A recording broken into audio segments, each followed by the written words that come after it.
तो फ्रेंड्स, आज की इस वीडियो में हम क्लास 6 एनसीईआरटी हिस्ट्री का जो चैप्टर 1 है, जिसका नाम है कब कहाँ, कहाँ क्या, कब कहाँ और कैसे। तो इस चैप्टर को हम डिटेल में समझेंगे और विशेषकर गवर्नमेंट एग्जाम के पॉइंट ऑफ व्यू से समझेंगे। तो पहले जानते हैं कि इस चैप्टर में आपको क्या बताया गया है। तो यह चैप्टर इतिहास का परिचय कराता है। इसमें बताया गया है कि इतिहास क्या है, अतीत की जानकारी कैसे मिलती है और लोग कहाँ रहते थे और समय की गणना कैसे की जाती है। ठीक है, तो यही सब इस चैप्टर में बताया गया है। जो पहला टॉपिक आता है वो आता है इतिहास क्या है।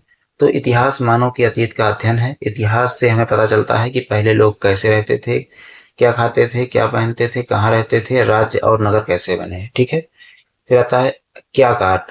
तो इतिहासकार जानना चाहते हैं लोग क्या खाते थे, क्या पहनते थे, कौन से औजार इस्तेमाल करते थे, कौन कौन से काम करते थे। ठीक है, फिर आता है लोग कहाँ रहते थे। तो अधिकतर लोग नदियों और उपजाऊ भूमि के पास बसते थे। मुख्य स्थान कौन कौन से हैं, नर्मदा घाटी, सुलेमान और किरथर पहाड़ियां, गारो पहाड़ियां, विंध्य क्षेत्र, सिंधु नदी घाटी, गंगा घाटी। ठीक है, फिर आता है हमारे देश का नाम। तो हमारे देश का नाम भारत और इंडिया भी है। ये सिंधु नदी की वजह से, ठीक है, इंडस की वजह से इंडिया पड़ा था। और एक नाम हमारा हिंदुस्तान भी है। ठीक है, फिर आते हैं अतीत की जानकारी कैसे मिलती है।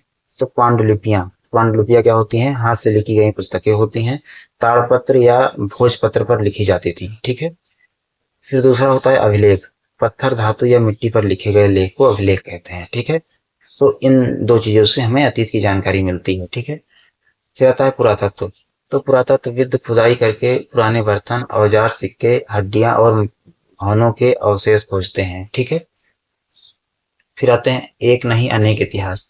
तो इतिहास केवल राजाओं का नहीं है, इसमें शामिल है किसान, व्यापारी, महिलाएं, बच्चे, कारीगर और जनजातियां। ठीक है, फिर आते हैं तिथियां। तो बीसीई यानी ईसा पूर्व, ये ईसा से पहले का समय होता है। ठीक है, फिर आता है सीई यानी ईसवी, ये ईसा के बाद का समय होता है। ठीक है, फिर आते हैं इस चैप्टर के महत्वपूर्ण पॉइंट, जिनको आपको विशेष रूप से याद रखना है।